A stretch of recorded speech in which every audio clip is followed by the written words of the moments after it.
Welcome to a story over 50 years in the making.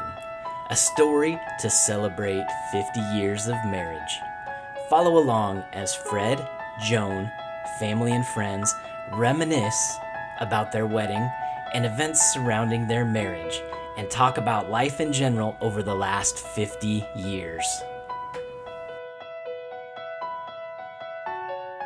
I had bought a sailboat. It was called a Snark. It was a styrofoam boat covered with plastic. It was bright yellow. I had a convertible, and that weekend we had a promotion in Carroll, Iowa. I lived in Des Moines. We had a promotion in Carroll, Iowa. She worked at the jewelry store and he sold organs in the mall. He sold organs and she worked in the jewelry store. He was playing pianos and organs at that time, and they had him in the mall. I was at the jewelry store. And I was going to take my boat and spend the weekend and go up to Okoboji and go sailing. Attaching a sailboat to the top of a convertible was not probably in my wheelhouse, because about halfway or three-quarters of the way to Carroll, the boat flew off the top of the car, landed in the ditch, and it cracked. So I left the boat laying there because there was nothing I could do. And I went on to Carroll. Happened to set up in front of a jewelry store. I couldn't get back to get the boat or do anything yet, so I went into the store. I'd seen her walking back and forth, coming to work. He saw me go back and forth to work, and he wanted to know my name. So he came into the store at closing time. He made me stop and have this co-worker look at me, because another gal had the same coat on. Long blonde hair, really neat jacket. It was a coat. It was a cape coat, white. Of course, shed legs. So I went into the jewelry store. And asks me if I have a big front yard. The meaning for that is I need some place to put my boat. And I went, no, but my dad does. And he says, well, do you think I could store my sailboat there? So I can go back to Des Moines and pick up a truck to come and get my broken boat. Okay, fine, you can do that. She looked at me like I was pretty much an idiot, and what do you mean? So I kind of stumbled my way through. And then he talked me into going with him. So then I invited her to go to Des Moines with me. It was going to be a one-day, just there and back the same day. And I said, would you like to ride along? And for some strange reason, I have no idea why, she said yes. And from that point on, I could not get rid of him. He just kept coming back and back. And I thought, either I'm going to kill the guy or I'm going to marry him. So we went to Des Moines, had a pizza, got the truck. I drove back to Carroll, put the boat in the truck, and drove back to Des Moines. That's how we met. So I married him. Kind of slid into me going to Carroll and spending the weekends with her in Carroll, starting with that trip to Des Moines. No, I can't remember the first date. I guess he did ask me to go to Des Moines that very first day. It's hard to pin one date because the date was practically usually an entire weekend or at least a day. So that would be a date. I found a billboard north of Carroll, rented it, and put a poem on it.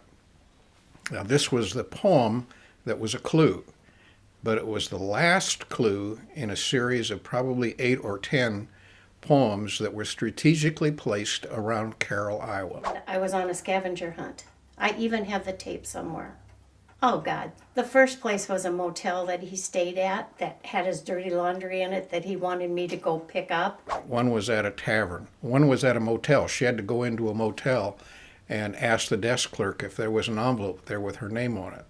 And every one of the clues was a poem that led her to the next poem clue. And that one sent me maybe to a bar that we went to. I mean, there were probably 6 or 7 places we had to stay at. Go to. And then we got on the highway, and he says, pull over. And I pulled over. I'm driving. And he says, okay. And I said, okay, what? He says, well, there's your next clue. And the last clue was on the billboard, and we have a picture of that. I said, I don't see anything. He says, look down. So I'm looking down in front of the car. I said, so is it in front of the car? Well, kinda. So I looked over, and here was this big billboard with, I don't remember what was written on it. It was something about, Joan, I'm sorry to put you through. This is bad to put you through, but anyway, the line was, we're done, go home where you started. Something about, sorry to put you through all this. Something, turn around and go back home, and I love you. So I went back to Mom and Dad's house, and everybody and their dog was at the house. Well, at her house, I had brought a Lowry organ crate that organs come in, and they're about 4 foot high, 6 foot long, 4 foot wide, and filled it with newspaper, just all kinds of stuff in this thing, and rebanded it. I put the diamond ring in that box. And he had this box, wash machine box, all wrapped up, and it was full of crushed newspaper. And then I painted the box and had all kinds of graffiti on it and everything. And it was sitting in the living room of her mom and dad's house. So I started opening it and digging through it, and there were all kinds of silly pieces in there, like a little skinny bikini. Oh, I can't even remember all the stuff that was in there. But the ring was at the bottom of the box. I actually put together a scrapbook which kind of depicted everything, and I had to ask her father in front of everybody, after doing all this crap with the box and the trash and the ring and the poems and the billboard, for her hand in marriage in that same room with all her brother. It was a cast of thousands in that room. And that's how he gave me my ring. And there is a picture of him putting it on my finger.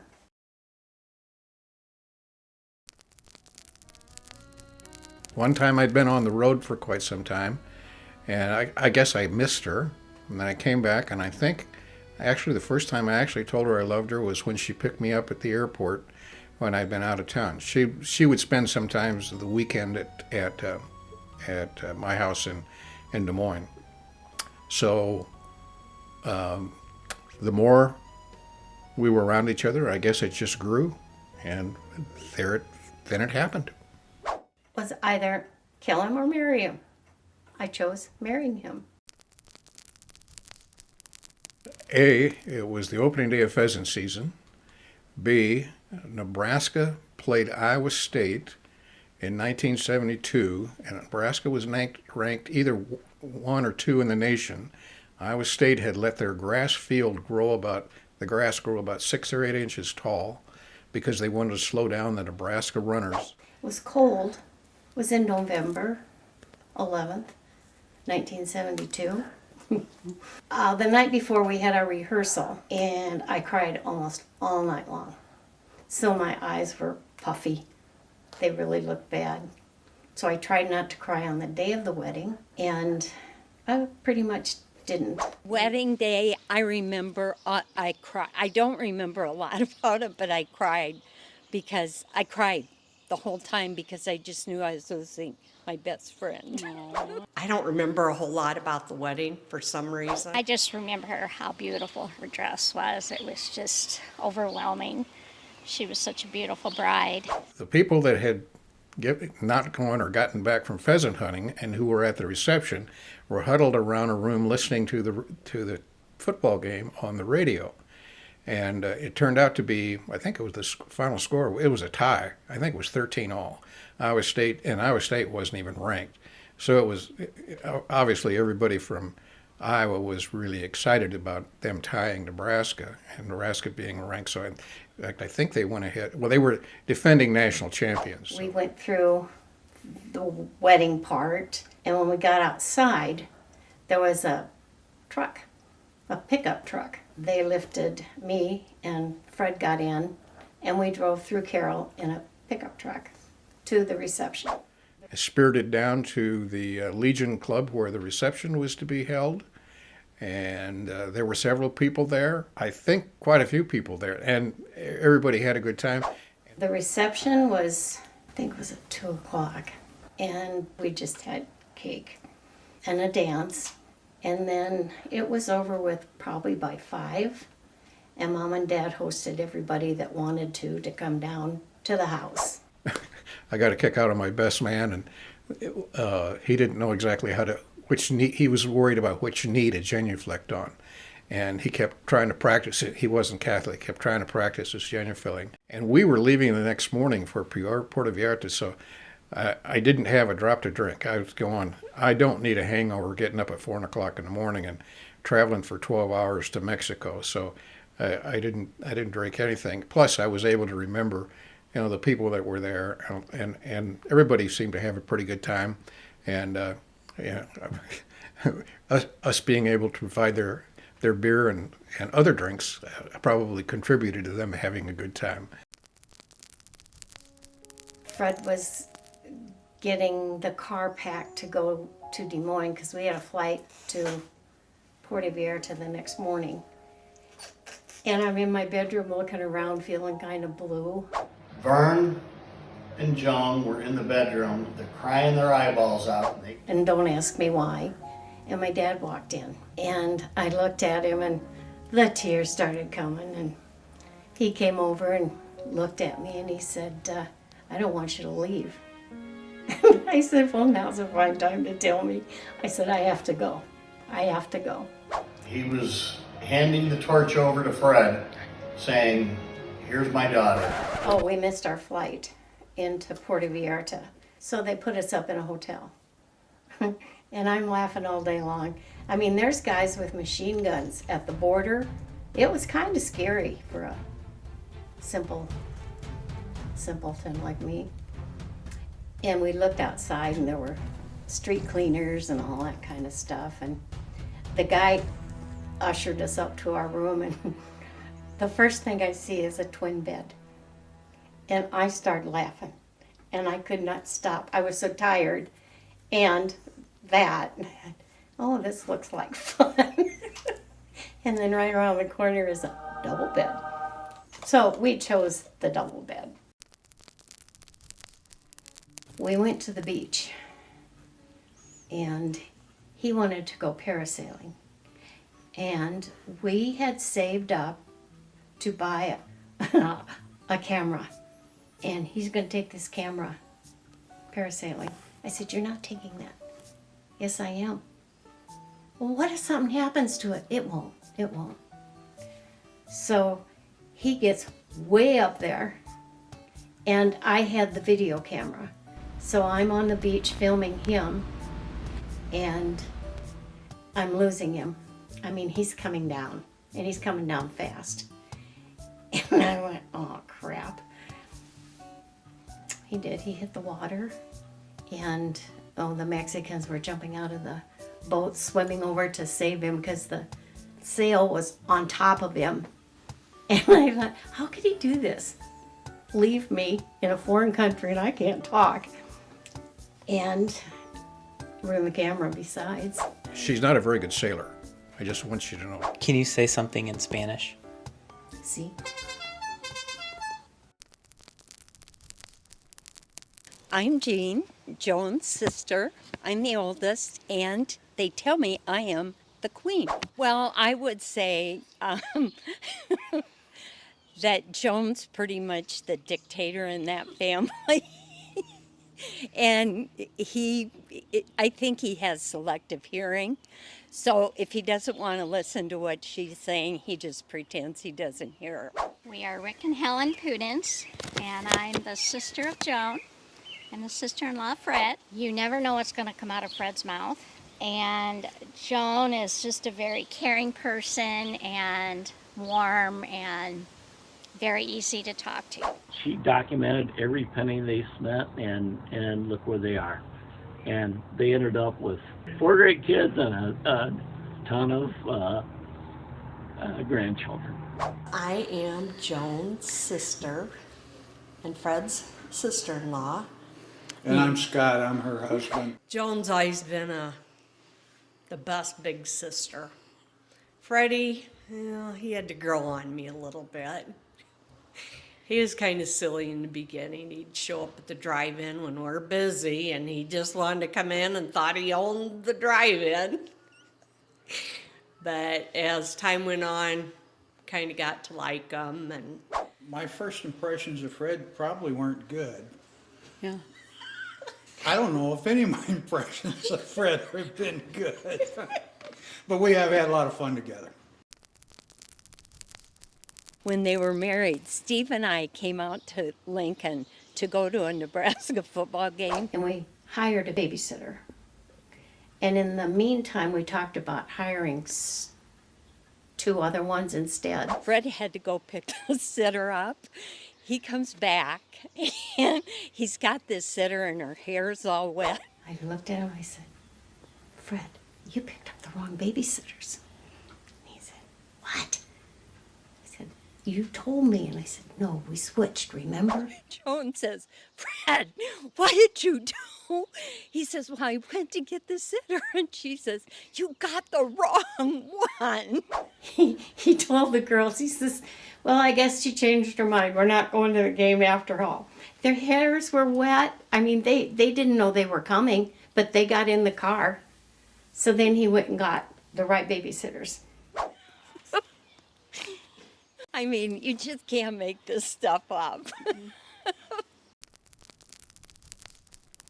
When the children were younger, there were it led for less conversations with each other and more conversations with the children about eating their food and not throwing their food and leaving their clothes on and picking up their rooms, on and on and on and on.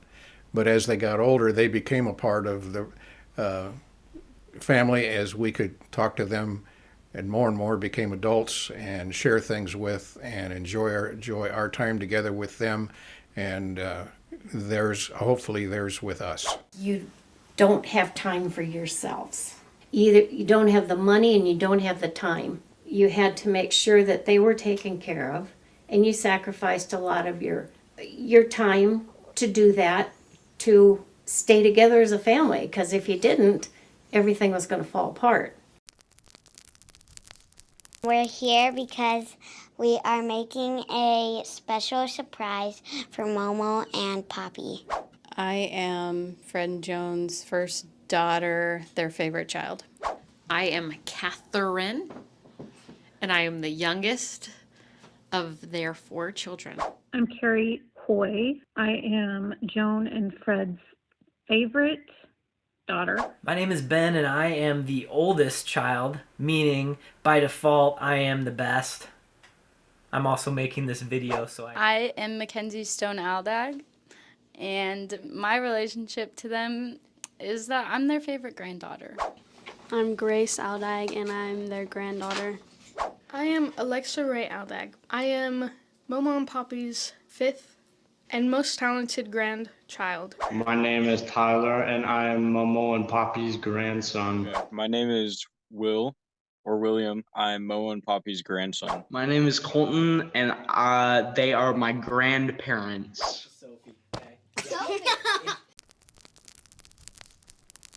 How would I describe Fred to somebody that didn't know him?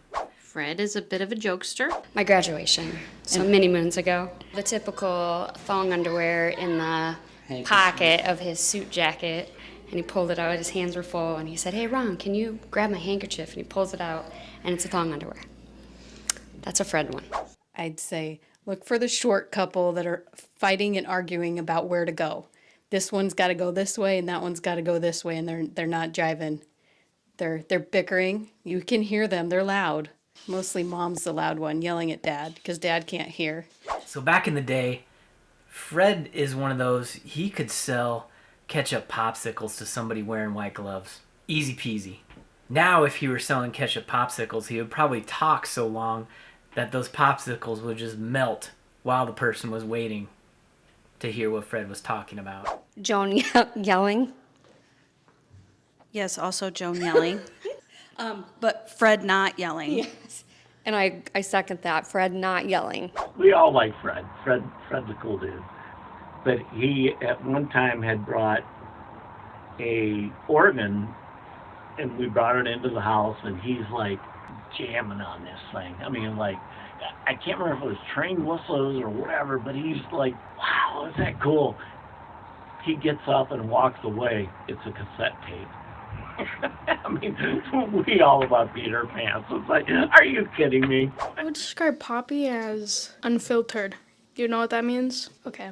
And Momo as cute. I would say that they are very fun to be around. Poppy's really funny, and Momo is really caring and holy. For Momo, she is sweet, she's funny, and she does not like swear words. Poppy, I would say he's good at keeping conversation. He's also funny and he's talkative.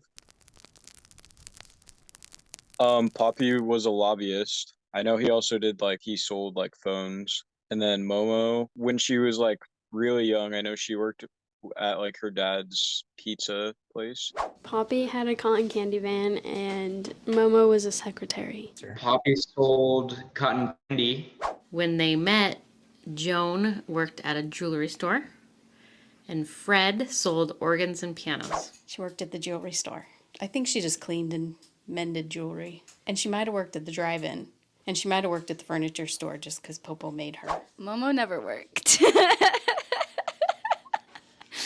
No, Momo, she did something because I would go with her and we would fold papers and put them in envelopes. I think she was a secretary. And then Poppy, cotton candy van. So Fred's job was a lobbyist, and when I was younger, I had no clue what that meant. And I thought, well, what's a lobby? That's something that is in the front of a building, like a hotel. Oh, okay. So my dad sits around in the front of a hotel and talks to people. That's what I thought he did. And that would probably be a good job for him today. My favorite memory with Poppy was when he came to my classroom and gave all my class cotton candy. Poppy's cotton candy van, spending the night at Momo and Poppy's house, and then Poppy making us pancakes. When I would go to their house after school and Poppy helped me with my homework. Oh yeah, when Poppy would rub my back, Poppy's songs, and Momo taking me to gymnastics. When we were younger and all of us and our cousins would go to their house and Momo would make us popcorn and we'd watch a movie, and then when we spend the night, Poppy would make us pancakes when we woke up. Selling cotton candy with Poppy. Yeah, that was pretty fun. And with Momo, going to McDonald's with her. When Poppy came to our trap meets, when it was really cold out, and then when we spend the night at Momo's house and ate popcorn and watched movies. So with Momo was when we were over at her house spending the night, and Momo said, whoever can fall asleep first wins, and so we both tried to fall asleep first.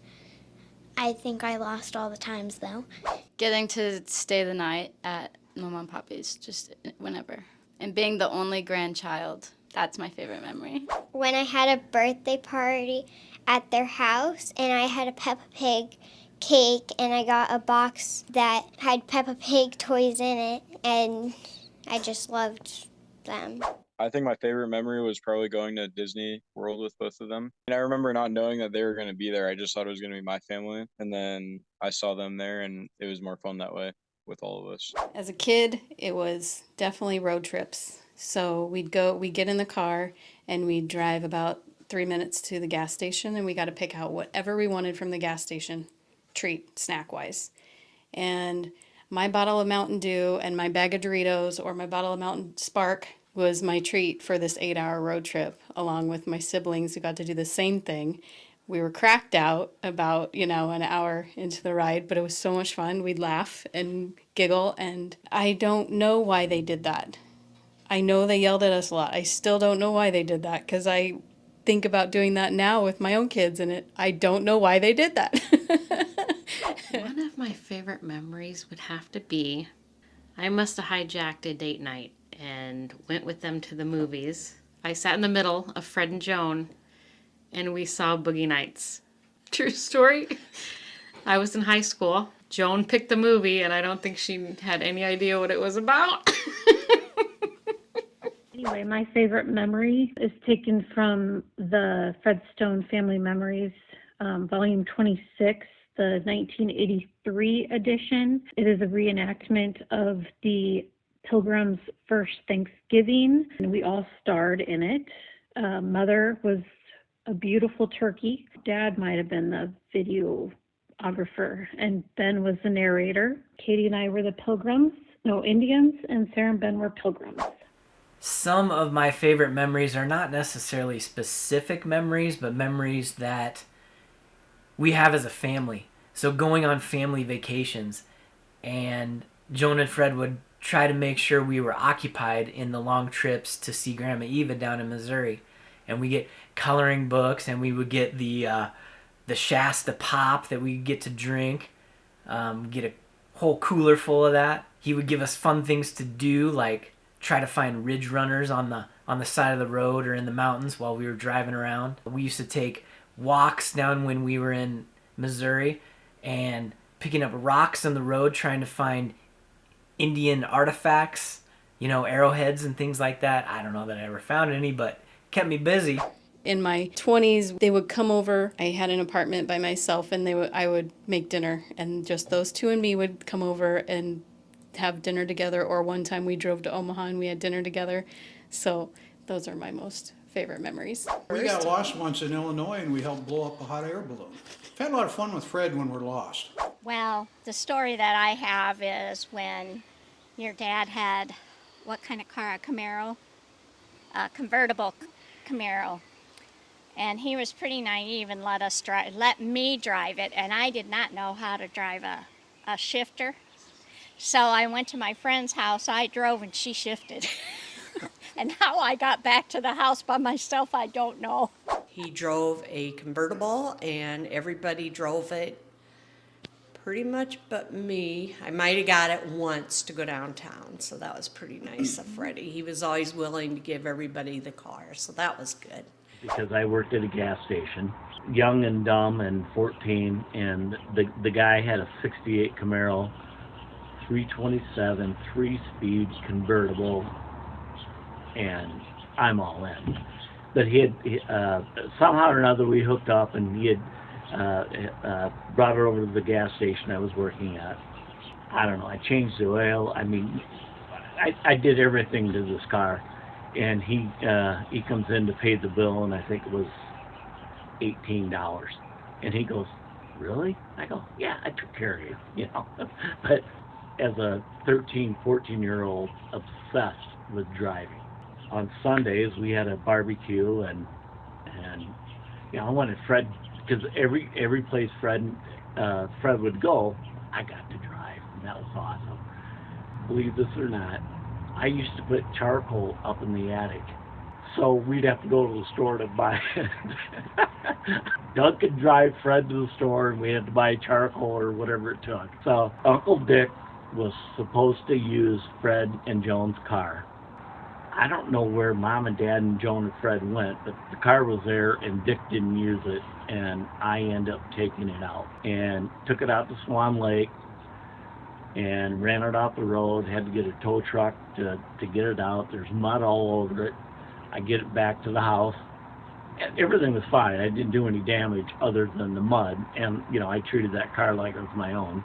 Just happened not to get up early enough the next morning, and there's mud all over it. And Joan is furious. She's blaming it on Uncle Dick. And he never even drove it. And then it got to me. So, needless to say, after that, Fred never let me drive again. So, I think about the most fun wedding I've ever been to with Fred was when we were fishing on a bridge in the river in Coon Rapids, and a couple came along and got married kind of right beside us. Really? That was a very interesting wedding. And I think they might have invited us for cake, but we didn't go. We both tried to kiss the bride, but they wouldn't go along with that. But it was a fun wedding. Well, my favorite memory is when Momo and Poppy saw me when I was a baby, and they cared for me a bunch when I was a little kid. You have a good memory as a baby. Well, I did throw up a lot. So let's just Hey, Joan and Fred, happy 50th.